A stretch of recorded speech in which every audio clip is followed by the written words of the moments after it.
চাঁদপুরের মতলব উত্তর উপজেলায় একটি মাদ্রাসার দানবাক্স ভেঙে টাকা চুরির সময় হাতে নাতে ধরা পড়েন এক যুবক। পরে তাকে শাস্তি না দিয়ে অজু করিয়ে নামাজ পড়ানো হয় এবং ভবিষ্যতে আর চুরি করবেন না এমন অঙ্গীকার নেওয়ার পর ছেড়ে দেওয়া হয়।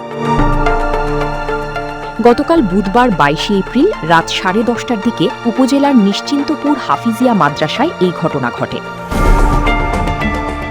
স্থানীয় সূত্রে জানা গেছে, রাতে মাদ্রাসার দানবাক্স ভাঙার সময় তাকে সন্দেহজনক অবস্থায় দেখে আটক করা হয়। পরে যাচাই বাছাই করে চুরির বিষয়টি নিশ্চিত হন উপস্থিত লোকজন।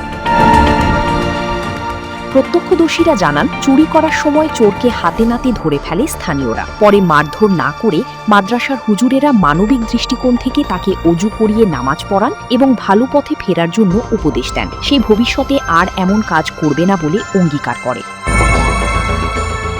সাধারণত এমন ঘটনায় মানুষ উত্তেজিত হয়ে পড়ে, কিন্তু এখানে মাদ্রাসা কর্তৃপক্ষ ধৈর্য ও মানবিকতা দেখিয়েছে। এটি সত্যি প্রশংসনীয়। মাদ্রাসার মুহতামিম ইমাম হোসেন মোস্তাফি বলেন, আমরা মনে করি শাস্তির চেয়ে সংশোধনই বড় বিষয়। তাই তাকে শারীরিক শাস্তি না দিয়ে আল্লাহর পথে ফেরানোর চেষ্টা করেছি। সে নিজের ভুল স্বীকার করেছে এবং আর কখনো চুরি করবে না বলে প্রতিশ্রুতি দিয়েছে। এজন্য আমরা তাকে সতর্ক করে ছেড়ে দিয়েছি।